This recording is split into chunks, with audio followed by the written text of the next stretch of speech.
O desfecho da peça, como ela toda, é chocante. Nós temos o suicídio, né, de pai e filho, um acidente de carro, enfim. Mas o desfecho como um todo, se a gente pensar desde o momento em que pai e filho conversam ou voltam a conversar, o que nós temos ali é esse embate de passado e futuro, né, o presente e passado, esse embate temporal e essa incursão de valores daquilo que fez a loucura do filho mais velho, daquilo que fez essa existência, né, bastante vazia, bastante sofrida até, dá para se dizer, do pai, desse do Franz, e sobretudo essa família doentia, né, que ainda envolve uma irmã, né, apenas o irmão que saiu e sua esposa, a Joana, que a gente pode pensar como, abre aspas, normais, mas ainda assim afetados à distância por essa família que mais do que disfuncional, né, a gente poderia pensá-la como doentia, né, e o desfecho não poderia ser outro. Mas a cena final, que remete a esse embate entre passado e presente, no caso, entre o pai e o filho, né, que aí no caso, de novo, pode-se pensar como metafórico, né, essa relação, mas é muito mais do que metafórico, é quase uma revelação dos processos pelos quais a história se faz pelos homens e não é reconhecido, e eles não se reconheçam nela, tem muito que ver com a expectativa. E na página 167, o Franz diz a seu pai: Deus não existe, hein? É uma maneira de dizer que é desafiante, no sentido de as mentiras que foram contadas não têm mais onde se sustentarem, mas remete também mais uma vez, né, se a gente pensar nas moscas, se a gente pensar lá do Orestes, quando ele assume, né, diante de Júpiter, que ele é livre e que o homem é livre, essa é a assunção de que Deus não existe, no sentido de eu não posso transmitir essa responsabilidade. Né? Os atos de má fé, eles agora precisam ser superados, a má fé histórica precisa ser superada, né? A gente não tem como continuar fingindo que a gente não tem problemas históricos, que a gente não tem dívida histórica. Eu falo do Brasil, mas eu falo de todos os países, de todo o presente em relação ao seu passado na construção desse futuro, né? Que sempre vai ser consequência e resultado daquilo que homens e mulheres fazem, desde os altos cargos, né? Aqueles que são os que constam nos livros, mas eles não fazem nada sozinhos, eles estão ligados a uma cadeia gigantesca de pessoas que fazem essa história, enfim, conforme eu disse no vídeo anterior. Na página 166, então, se não há Deus, vejam, é fundamental, desde lá do existencialismo e ao humanismo, que seja ateu, que seja um existencialismo ateu, porque a presença do divino, a presença do transcendente, é o estabelecimento de instâncias onde o para si pode depositar o peso da sua existência, ou seja, as suas angústias. Ele explica coisas inexplicáveis como o princípio, a finalidade, esse meio. Enfim, nós temos uma série de funções cumpridas por esse divino. Quando ele sai, o mundo se humaniza a ponto de até o inumano, até aquilo que é contra o ser humano, ser trazido ao mundo por esse homem.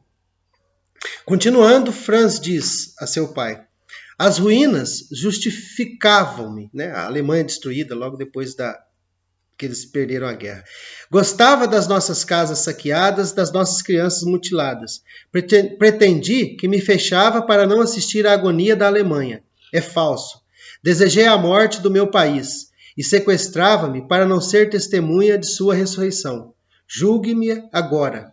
Assumir a história, não, independente da assunção daquilo que nos ocorre, efetivamente seremos cobrados ou responsabilizados pelo seu resultado.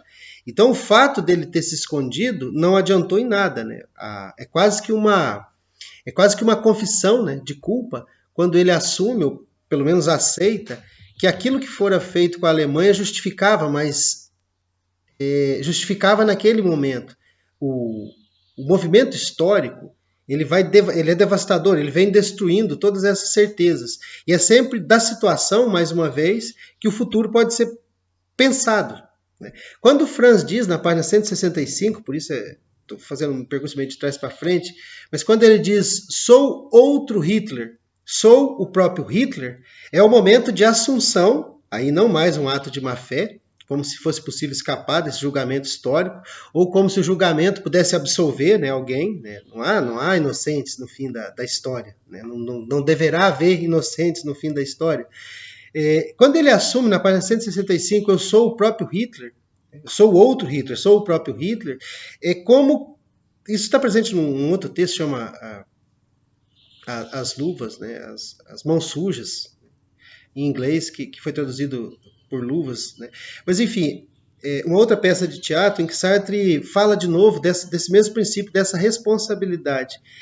Todos os nazistas foram outros Hitlers. Quando a gente condensa na figura do líder, do Führer, né? Ele se pensava assim, então ele era o grande condutor e toda a responsabilidade deveria recair sobre ele. Mas quando a gente pensa esse princípio da cessão da liberdade, todos aqueles que trabalharam em favor do nazismo são assim como Hitler. Todos aqueles que agiram, né, mesmo aqueles que nos julgamentos já anunciados, né, eu já falei desses julgamentos que foram feitos efetivamente, pessoas foram condenadas por crimes de guerra e foram punidas. Mesmo nesses julgamentos, muitos deles, e esse trabalho coube a Hannah Arendt analisar, pensavam-se como cumpridores da lei e que estavam meramente fazendo o seu trabalho, ainda que esse trabalho fosse enviar judeus para serem exterminados no campo de concentração. Então, mais no final, né, esse diálogo final deles, porque logo depois disso eles vão se matar, mas nessa conversa entre pai e filho, o que se percebe é essa assunção, digamos assim, do seu papel histórico.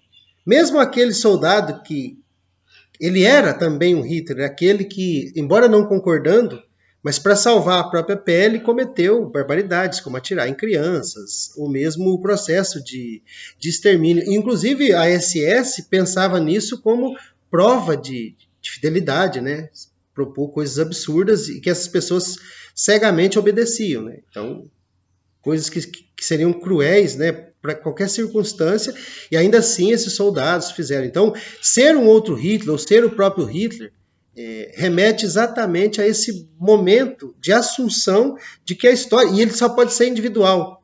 Veja, um povo não vai assumir. Todas as pessoas, ao mesmo tempo, não vão assumir. Eles são punidos ao mesmo tempo, eles são tratados pela história, né, digamos assim, quase que aquele princípio de Deus, né, ele faz chover sobre a terra do justo e do injusto. Então a história ela também não poupa aqueles que são inocentes, porque não há inocência presumida, e numa situação de guerra todos também são punidos.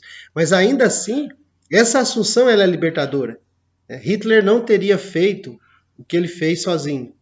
Ainda que o Gerlach, que existiu de fato, tenha lutado contra, efetivamente a maioria, né, dos alemães, e quando se diz os alemães são assassinos, e o Franz declara que eu sou um Hitler, eu sou o próprio Hitler, ele assume isso, é a mesma assunção, né, que tem que ter o francês sobre a dominação daquela dor que é partilhada entre todos, de ter a França ocupada. Não dá para dizer, a culpa não é minha. Então, mais ou menos essa responsabilidade que, independente de assumi-la ou não, nós seremos, de todo modo, responsabilizados. As consequências serão trazidas. Né? Quando ele admite que ele é o próprio Hitler, né? Que, embora Hitler tenha dado a ordem que ele fez o sangue escorrer, né? Ele torturou. Bom, na página 173, indo agora mais para o final do livro, diz o pai: diz ao teu tribunal de caranguejos que sou eu o único culpado e de tudo. No que ele está coberto de razão. Os pais são os responsáveis por aquilo que seus filhos fazem, até na medida da liberdade de escolha desse filho, quando eles se passam a ser homens, né, livres no mundo. Só que o encaminhamento nunca deixará de ser daquele que foi o pai em relação a seu filho. Então, a responsabilidade histórica, quando a gente não pensa mais o pai e o filho, mas a gente pensa gerações passando a gerações, a responsabilidade histórica ela só se amplia. Porque nós não estamos sendo apenas anunciados como aqueles que são responsáveis pelo nosso mundo da maneira como ele é. Mas Sartre está, de certo modo, quando ele responsabiliza o pai se assume, né? Porque a assunção do filho, eu sou o próprio Hitler, eu fui a arma, né? A adaga que a ordem do Hitler fez sangrar, enfim, eu fui o instrumento. O pai foi o instrumento que colocou aquele filho que cometeu tal atrocidade no mundo. Então, veja, a responsabilidade. E passou esse valor a ele, porque os filhos não se tornaram nazistas do nada, né? A conversão paterna é muito importante nesse processo também de ideológico. Então, você tem aí uma assunção, primeiro do filho e depois do pai, nesse momento em que é necessário nós assumirmos as mazelas do nosso passado, mas nós temos que assumir também aquilo que o nosso presente deixa para o futuro. Ou seja, não é por acaso que o Franz, sendo essa figura estranhíssima, né, que tem todos os pecados possíveis e vai morrer de uma maneira horrível, né, vai se matar, ele diz, era isso que eu queria ouvi-lo dizer, então eu aceito. Isso está na página 173. Quando o pai assume a própria responsabilidade, ele se sente justificado. Mas ele se sente justificado em que medida? Na medida em que daqui a pouco eles dois vão morrer. Porque efetivamente o mundo de desgraça que eles deixam para a geração futura não está sendo superado. Muito pouco, né, as palavras diante de tudo aquilo que eles agiram antes. Mas efetivamente, se a gente pensar isso como aquele modelo de um espaço de liberdade e que a liberdade está sendo proposta, a gente percebe a responsabilidade intergeracional e, sobretudo, nós somos chamados a atenção para o mundo no futuro do próprio mundo, né? O que será esse mundo? Não é por acaso, repito, que o Franz aceita, né, as desculpas. E ele acrescenta na página 174. Vivi 13 anos com um revólver carregado na gaveta. Sabe por que não me matei? Dizia para comigo, o que está feito continuará feito. Morrer não soluciona nada. Sabe o que eu queria? Vai se rir. Era nunca ter nascido. Veja, a existência ela é caracterizada pela finitude. E essa finitude a gente confunde com morte.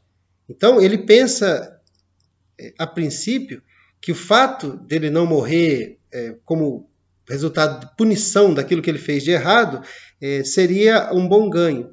Mas ao fim ele reconhece que o melhor, né, é aquele princípio, não existir, nada ser, né? A gente pensa aqui no Nietzsche, né, no Sileno, falando o que seria melhor para o homem, né? Não ser, nada ser, não ter nascido. Nunca ter nascido significa nunca ter participado de nada disso. Por quê? Uma vez que algo foi feito, ele não pode voltar atrás jamais. E nem mesmo a morte do assassino ou do torturador recupera, conforme eu disse lá no primeiro vídeo, a vida do torturado ou a sanidade, a saúde daquele que foi machucado, que foi torturado. Então, matar o assassino, por não trazer a vida do que foi assassinado, não resolve a questão. Do mesmo modo, apenas saber desse passado e não repará-lo, também o mundo continua sendo esse problema. Então, o melhor era nunca ter nascido, o melhor era não ter participado de nada disso. Mas isso é impossível. E uma vez que isso é impossível, aparentemente, num ato de má fé, a meu ver, essa é a minha interpretação, na página 175, o pai propõe solucionar o problema. Ele diz, eu te fiz, eu te desfarei. A minha morte envolverá a tua e finalmente serei eu o único a morrer. Não terei juiz. Como se fosse possível parar o processo. Mas eles saírem do mundo, deixa o filho, Werner, com toda aquela riqueza, as empresas e tudo que fora feito, e agora não sabido. Tem as declarações gravadas, isso poderá ser revelado, esse julgamento poderá ser feito. Mas esse julgamento exigiria a ruína dessa fortuna que eles juntaram e que eles se matam, né, ao se matarem no acidente lá com o Porsche, eles deixam o problema. Então, veja, uma vez iniciado, ele não pode jamais ser solucionado. É como o que aconteceu com a própria Bíblia, né? E com essa reflexão eu encerro o meu comentário, de um Deus que cria o Adão e a Eva e diante da desobediência de Adão e Eva, ele poderia simplesmente desfazer tudo. Ele poderia acabar com Adão, a Eva e o paraíso e voltar ao nada originário. Mas Deus não faz isso. Deus expulsa Adão e Eva do paraíso e a história continua. É mais ou menos o mesmo que acontece. É um ato de má fé, porque ele pensa que não vai haver juízo, ele se matando e levando consigo o filho, ele levará consigo, ele leva, de certa medida, a memória daquilo que ele fez. Ele leva o lado do opressor, mas o lado do oprimido, os fantasmas, eles continuarão ecoando, né? E um dia voltarão para cobrar o seu preço. Esse é o grande ensinamento, né, da liberdade na história.